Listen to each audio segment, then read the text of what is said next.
नमस्कार, मैं हूं सत्यपाल और आप देख रहे हैं CWB हिंदी न्यूज। शक संवत 1945 विक्रम संवत 2080 आज फाल्गुन मास के शुक्ल पक्ष की द्वितीय तिथि और दिन मंगलवार है।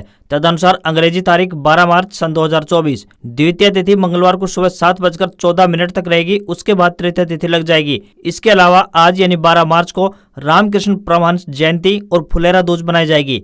सबसे पहले आज के मुख्य समाचार। जिला न्यायालय सोनीपत में आई स्टेनोग्राफर के पदों पर भर्ती, ऑफलाइन माध्यम से भेजे अपने आवेदन। हरियाणा सरकार किसानों को मूंग के बीज पर देगी 75% सब्सिडी। फटाफट इस तारीख तक करें रजिस्ट्रेशन, बताएंगे पूरी अपडेट। हरियाणा के राजकीय मॉडल संस्कृति स्कूलों में अब डबल शिफ्ट में लगेंगी कक्षाएं, शिक्षा विभाग ने जारी किया आदेश। गरीबों को मिलेगा फ्री यात्रा का तोहफा। 1 लाख से कम आय वाले परिवारों के बनेंगे हैप्पी कार्ड। साल में 1000 किलोमीटर कर सकेंगे यात्रा, बताएंगे पूरी अपडेट। हरियाणा सरकार ने फैमिली आईडी में सिटीजन लॉगिन का नया मॉडल किया लाइव, जानिए क्या मिलेगा इसका फायदा। भाजपा जसपा गठबंधन पर दिल्ली में मंथन, नड्डा से मिले डिप्टी सीएम दुष्यंत चौटाला। बृजेंद्र के इस्तीफे के बाद 2 सीटें मांग कर रही है जेजेपी। हरियाणा में पूर्व विधायक बीजेपी में शामिल जिलेराम शर्मा का सीएम ने किया स्वागत। लुधियाना में एसकेएम की मीटिंग में लिए कई फैसले। 14 मार्च को रोके किसान तो होंगे रेलवे ट्रैक जाम, बोले केंद्र से दबने वाले नहीं है। हिसार का नाम बदलने की तैयारी में मनोहर लाल सरकार, मंत्री बोले हिसार अरबी शब्द अग्रोदक हो सकता है नया नाम, महाराजा अग्रसेन की राजधानी थी। सरकारी नौकरी अपडेट। DSSB में 1499 टीचिंग और नॉन टीचिंग पदों पर निकली भर्ती। सैलरी 55,000 से ज्यादा, फीस 100 रुपए। और 5000 किलोमीटर रेंज वाली अग्नि 5 मिसाइल का सफल परीक्षण। पूरा चीन और आधा यूरोप जद में एक साथ कई टारगेट पर निशाना लगा सकती है। और अब खबरें विस्तार से।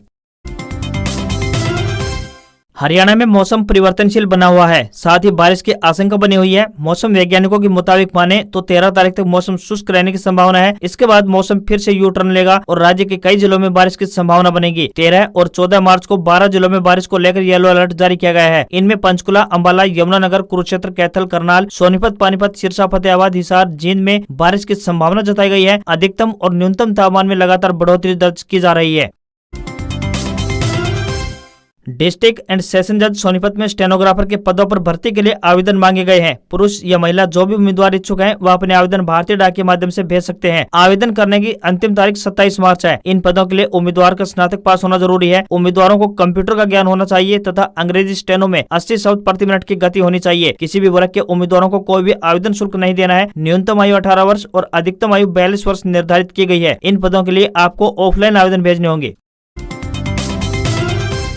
हरियाणा की मनोहर सरकार द्वारा बेहतर फसल और बम्पर उत्पादन के लिए उन्नत किस्म के बीज उपलब्ध करवाए जा रहे हैं ताकि किसानों की आमदनी में इजाफा हो सके। इसी कड़ी में किसानों की मदद करने के लिए हरियाणा की मनोहर सरकार ने बड़ी पहल की है। प्रदेश सरकार ने किसानों को ग्रीष्मकालीन मूंग बीज पर सब्सिडी देने का एक अहम और बड़ा फैसला लिया है। ग्रीष्मकालीन मूंग बीज पर राज्य सरकार की ओर से सब्सिडी पाने के लिए रजिस्ट्रेशन करवाना होगा। प्रदेश सरकार ने किसानों को ग्रीष्मकालीन मूंग के बीज पर 75% सब्सिडी दी जाएगी। बीज खरीद करने पर किसानों को मात्र 25% राशि का भुगतान करना होगा। किसानों को यह बीज हरियाणा बीज विकास निगम के बिक्री केंद्रों के माध्यम से वितरित किया जाएगा। ग्रीष्मकालीन मूंग का बीज लेने के लिए किसानों को कृषि एवं किसान कल्याण विभाग की वेबसाइट agriharyana.gov.in पर जाकर रजिस्ट्रेशन करवाना होगा। रजिस्ट्रेशन की प्रक्रिया 10 मार्च से शुरू हो चुकी है और 15 मार्च तक रजिस्ट्रेशन करवाने की आखिरी तारीख है।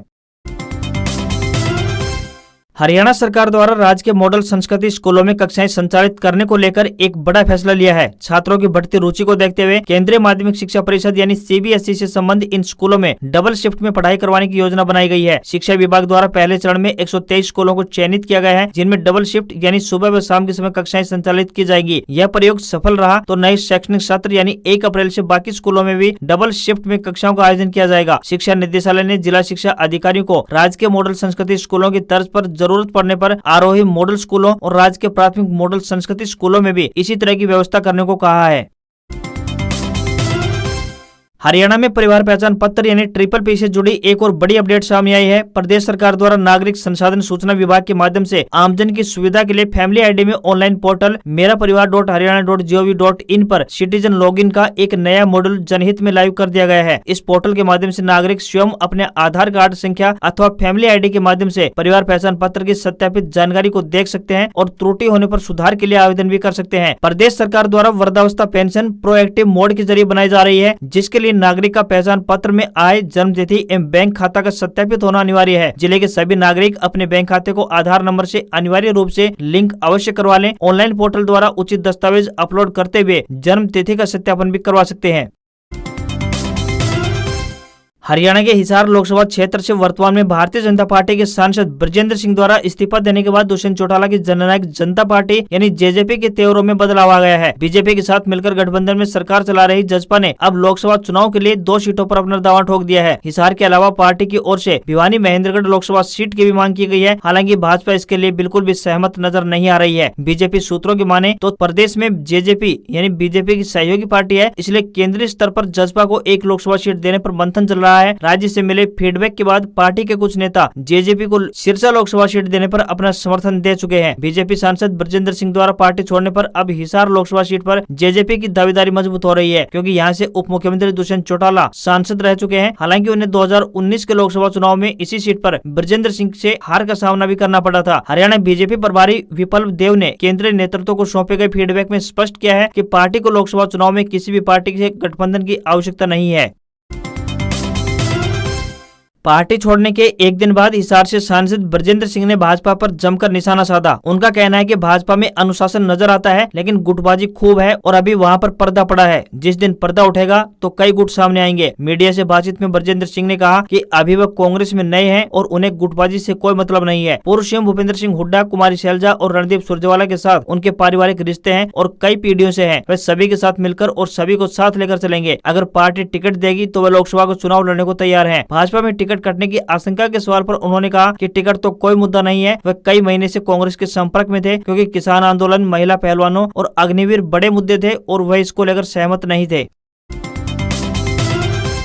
हरियाणा में लोकसभा चुनाव से पहले नए गठबंधन की चर्चाएं तेज हो गई हैं। प्रदेश के प्रमुख विपक्षी दल कांग्रेस और दोबारा से राजनीतिक जमीन मजबूत करने में जुटी इनेलो यानी इंडियन नेशनल लोकदल की नजर बसपा यानी बहुजन समाज पार्टी पर है। हालांकि कुछ दिन पहले ही बसपा सुप्रीमो ने किसी से भी गठबंधन नहीं करने का ऐलान कर चुकी है। बावजूद इसके दिल्ली में बसपा को साधने की कोशिशें तेज की जा रही है। हरियाणा में लगातार राजनीतिक समीकरण बदल रहे हैं। कांग्रेस और आम आदमी पार्टी के गठबंधन के बाद अब इनेलो महागठबंधन में शामिल होने की कोशिश में है। अगर इनेलो महागठबंधन में शामिल नहीं हो सका तो वह बसपा के साथ हाथ मिला सकता है। इससे पहले भी साल 2018 में बसपा और इनेलो का गठबंधन हुआ था। हालांकि कुछ ही महीने बाद यह बिखर भी गया था।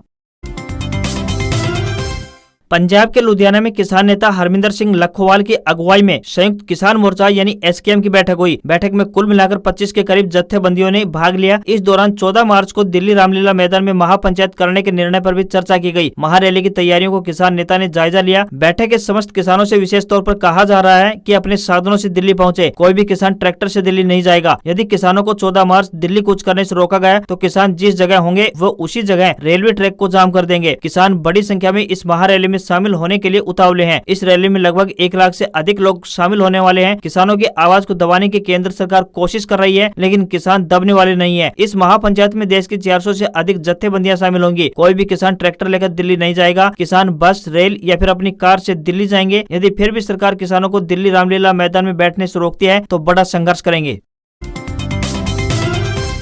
हरियाणा के हिसार शहर का नाम बदलने की चर्चा के बीच सोमवार को निकाय मंत्री डॉक्टर कमल गुप्ता ने बड़ा बयान दिया है। उन्होंने कहा है कि हिसार अरबी शब्द है जिसका मतलब किला होता है, यानी फिरोजा का किला। हमें ऐसी क्या जरूरत है कि उनके नाम पर शहर का नाम रखा जाए। शहरी निकाय मंत्री ने कहा कि आज से लगभग 5000 वर्ष पहले महाराजा अग्रसेन की राजधानी अग्रोहा होती थी, जिन्होंने महाभारत का युद्ध पांडवों की तरफ से लड़ा था। उस समय यह राजधानी बनाई थी जो विशाल क्षेत्र में फैली हुई थी। उस समय में महाराजा अग्रसेन की राजधानी अग्रोदक होती थी, तो हिसार उसका हिस्सा था। ऐसे में हिसार का नाम अग्रोदक होना चाहिए। निकाय मंत्री ने कहा कि अग्रोहा का इतिहास हजारों साल पुराना है। हिसार का नाम बदलने के लिए मुख्यमंत्री को चिट्ठी लिखकर दे दी गई है। हिसार का नाम बदलकर अग्रोदक रखे जाने की मांग की गई है।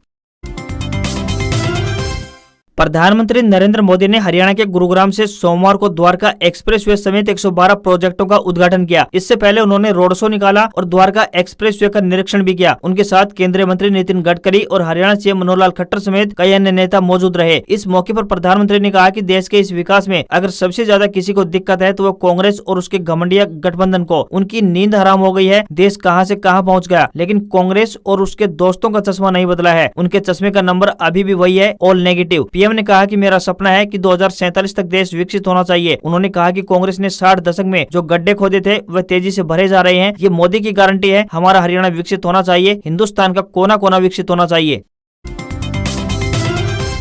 Delhi subordinate service selection board यानी DSSB की ओर से जारी हुए नोटिफिकेशन के अनुसार PGT, junior engineer, assistant sanitary inspector, laboratory assistant और स्टेनोग्राफर समेत कई अन्य पदों पर वैकेंसी निकली है। कैंडिडेट्स DSSB.delhi.gov.in पर जाकर आवेदन कर सकते हैं। एजुकेशन क्वालिफिकेशन की बात करें तो पद के अनुसार 10वीं से लेकर ग्रेजुएशन तक रखी गई है। आयु सीमा की बात करें तो 18 से लेकर 27 साल के बीच रखी गई है। सैलरी की बात करें तो 18,000 रूपए से लेकर 56,900 पे लेवल 1 के अनुसार दी जाएगी। उम्मीदवारों को 100 रूपए फीस का भुगतान करना होगा। ऑफिशियल वेबसाइट DSSB.delhi.gov.in पर जाकर आप ऑनलाइन माध्यम से अप्लाई कर सकते हैं।